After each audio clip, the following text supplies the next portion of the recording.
Hello all you horror-loving cosmonauts, as always I am Cosmic and today we're going to be reviewing Don't Chat with Strangers, which is a new indie point-and-click puzzle game that is heavily centered around a horror theme. Now the game's premise is very simple. You are a guy, you come home from work, you go to bed, and then your computer starts to bleep with a chat message, and there is a girl called Lucy who is chatting to you across the internet.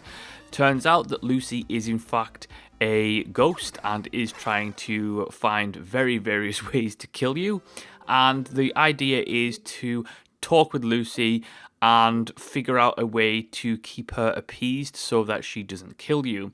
If you make one mistake, then you are killed and you have to start the game all over again. This game caught my attention because I like the idea of a setting whereby the majority of the game takes place in one room, and it's about your responses to the ghost across the internet. It's about making sure that you don't upset her. It's testing your wits against a supernatural being, and I really like that concept. I like the art style, the retro classic pixelated look. I thought that worked really well, and the game does a really good job of creating a tense, dark atmosphere.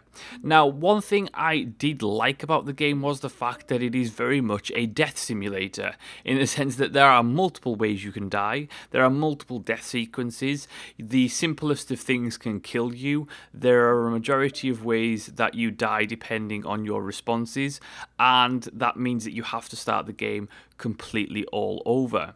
The problem is it does go a little bit far in that regard.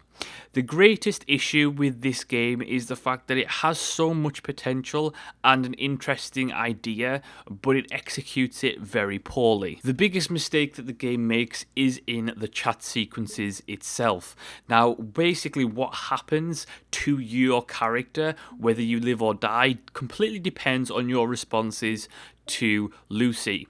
Now, the problem is that a lot of the responses that you would think are completely acceptable end up with you dying, and it doesn't make any sense. And the whole progression system in the game, in terms of how the conversation unfolds, most of the time doesn't make a lot of sense. So it's a lot of trial and error, and then you get to this point where you realize that your trial and error just means that you're selecting responses that don't make any sense, that ultimately don't really reflect how a normal conversation would go. And then on top of that, there are sequences and chat moments in the game where, regardless of your responses, you're going to end up dying anyway, which is infuriatingly frustrating. So, for example, there is a point where she will say, like, "Oh, can you call me on the phone? I would really like to hear your voice." Now, if you say the two responses are basically no, one is my phone is broken, or the other one is no. If you choose any of them, she leaves the chat, doesn't believe you, and then comes and kills you. If you say yes, as soon as she's typing out her phone number, the computer decides it's going to do a Windows 10 style update and shuts down your computer, and then by the time that you reboot your computer, she's already left the chat because she's sick of waiting, and then you die. So there is no winnable way to win that. It is infuriating, and there's just multiple moments like that in the game that just don't make any sense, that are complete dead ends, and it just becomes an absolute death simulator in the frustrating sense. There are things that you will point and click on, like for example your radio, that will just instantly blow up in your face, and there's no logical reason behind why. A lot of the chat responses, again, they loop a lot. You go through the same responses over and over and over again, and it doesn't make sense why. It doesn't feel authentic. It just feels very pre-recorded in that sense, and there's very few. You're limited to 3 responses to any one question or any one given moment, and within those responses, it's not like they tail off and open up new dialogue options. There's very much a right answer and then 2 wrong answers for the majority of the time, which again negates the actual point, because it means that if you get it wrong, you have to start the entire game again. If you get it right, then you progress to the next one, and sometimes you can even get it right at the wrong time, meaning that you end up dying anyway. Once I'd actually completed the game, there was a severe lack of ending, so to speak. I was fairly disappointed with the overall conclusion of the game. When you're, the biggest selling point of probably this game was the idea behind the backstory to this ghost, and it's never really explored in full. And it's a problem when the game starts out having this fantastic atmosphere, this dark, this overbearing sense, the tense moments. You have this ghost and you're trying to survive, and the idea is to try and figure out why she's here and how you can get rid of her.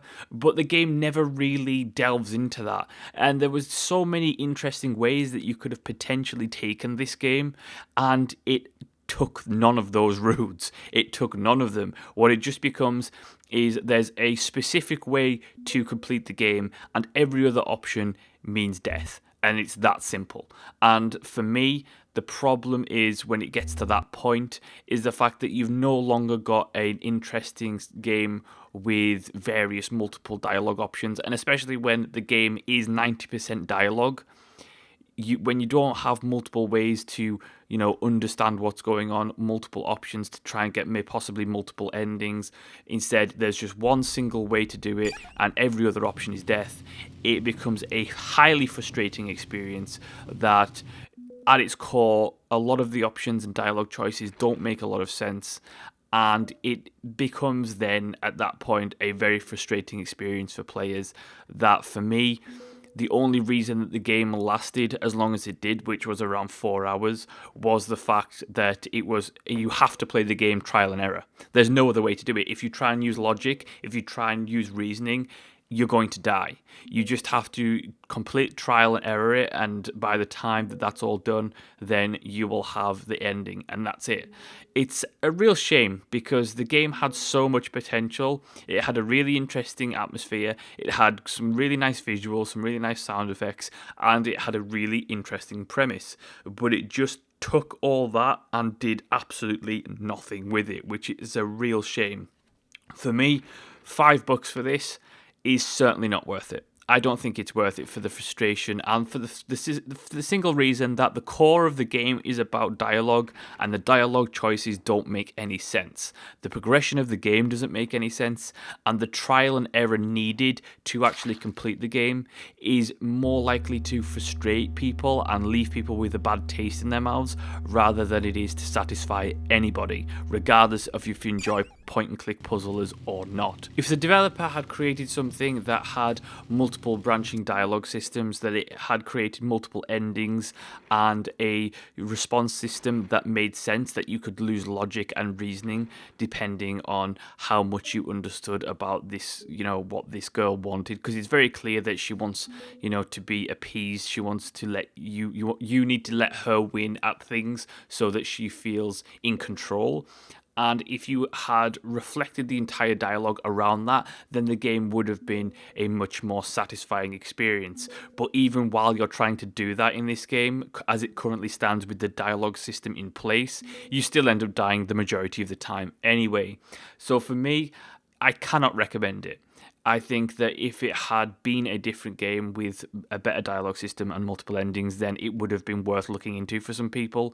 But as it currently stands, the trial and error needed is just going to really irritate and upset people, and it's just it's only $5 on Steam, and I don't think it's worth even that as it currently stands. So I certainly recommend that you avoid this one.